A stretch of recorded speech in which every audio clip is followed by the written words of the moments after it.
I guess, Ron, in terms of technology, the thing I was curious how you felt is that because images, it seemed like there's the blessing of your images have been seen around the world in a viral fashion, lots and lots of ways, which seems really, really good. And you bring us things we need to know, and we need to pay attention. We now have responsibility because of your images.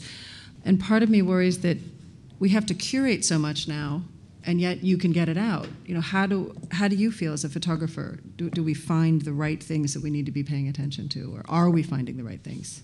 Well, I think it's important for us as photographers to understand that the media is completely fragmented, and that everything that we do has to be approached in a multi-platform way. So everything from something like this, where even though it's a small amount of people, but it has success and then you pass it on, to a web presence, to network television, to cable, to projections on the side of a wall of a building, to printed media, to books, to education. That's the only real way that things can be successful. It's going to be more and more difficult to have this image or that image sort of have the same effect as images from the civil rights or from Vietnam. And the Abu Ghraib photographs are probably one of the greatest examples of something that was able to go from one publication and then immediately become viral and go everywhere. But that is such a rare, perfect storm. So it's really important for us as photographers and us at Seven, in order to communicate with our audience, is to reach it in as many ways as possible. And like John said, people respond to different things. It's the same thing. It's like if you have an exhibition, people would love to see pictures on the wall. Other people want to read it in a book. Other people want to watch it on their iPod or their iPhone or whatever. So it's really important to be able to hit it in as many ways as possible. But one of the benefits of that, especially in longer-term projects, is it's giving us as photographers the benefit of really being true authors and being able to tell the story in a greater way, because we have so many different vehicles now to tell our story, whether it's from short form to long form. So I think in the end, the benefit really is for the audience and for us as providers. Mm-hmm.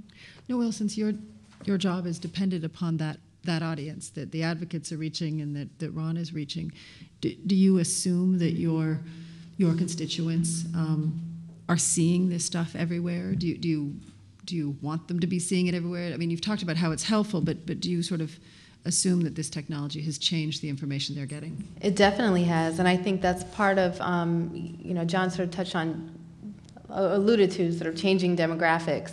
And, with Darfur, this was the first time, I think, maybe since the anti-apartheid movement, where we've seen, youth, college students around the country, and even around the world, but particularly around this country, organizing around Darfur, and contacting us. I mean, and then it also moved, I think, to northern Uganda, and we're starting to see it on Congo as well, thanks to the work of John and others. And I think it's because, there are all of these different formats that they're seeing it in. But technology is certainly just,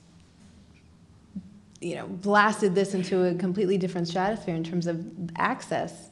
Who's accessing this, and I think that's part of why we've seen, that's a major reason why we've seen, young people around the country galvanizing around these issues. I mean, if we did not have, if they weren't getting these images, through the internet, would we have this type of engagement? I don't think so. So I think they're definitely seeing the images.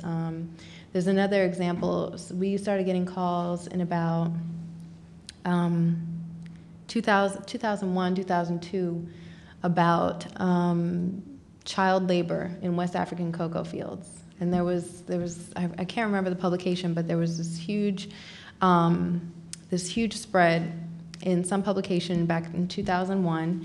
And we got a call from a constituent saying that she'd seen the photographs and she was outraged, what's happening in Ghana and Cote d'Ivoire, and why isn't anyone doing anything about child labor in cocoa fields? And that actually is, and other members got calls. Senator Harkin and Congressman Engel, the Harkin-Engel protocol came about. So people are definitely seeing the images, and we don't know where exactly they're seeing it. I mean, that may be the question, which of these formats are they seeing it in? So And it may be, for different people, it's different things. For different demographics, certainly. I think it's different places.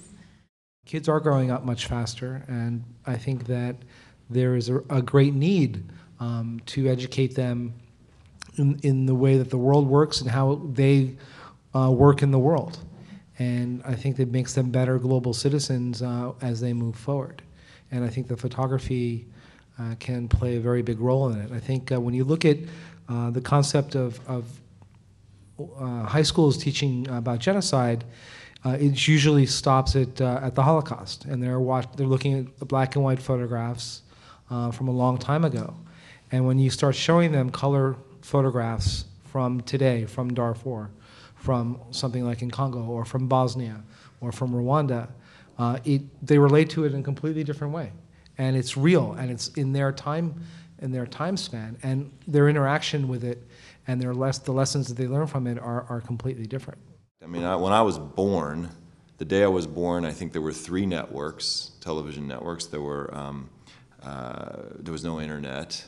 And there was some number of radio stations in each town, and there was a certain way you got information through your daily major paper or whatever it was, or watching it Cronkite.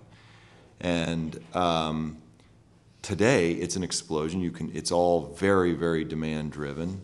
So and I found, as part of the work that I'm doing, I'm sure everybody else here that's sitting on this panel feels the same way, working with images, working with celebrities, working with movement building, there's always going to be a degree of cynicism that sort of surrounds that, which there feeds on it, criticizes it.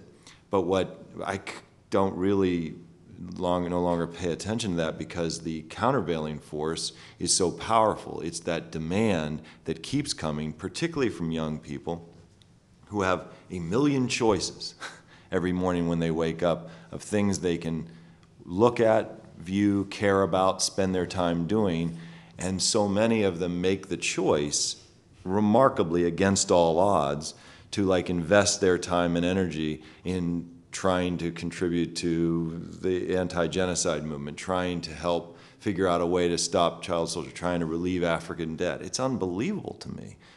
It actually makes me really angry when kind of people say, oh, you're photographing the same thing over and over again. We've already seen that. We're not interested in that. Well, for me, the whole point is that you are seeing it over and over again. And you as the audience, you as the consumer of these images, have to be a little bit proactive in saying, why do I keep seeing these? It should make you angry. It should not have shouldn't be a desensitizing effect. It should be an alarming thing that, wow, like pictures that I saw a year ago, I'm seeing again today. Why am I still seeing them? And so there has to be some responsibility of the audience as well. You can't just be passive consumers of images. You have to engage. And I think that is we all need a re-education to avoid having that exact reaction. This kind of fatigue from it is a cop-out. You can't, I mean, Congo has been going on now for more than 10 years. Darfur started, this last thing in Darfur started in 2003.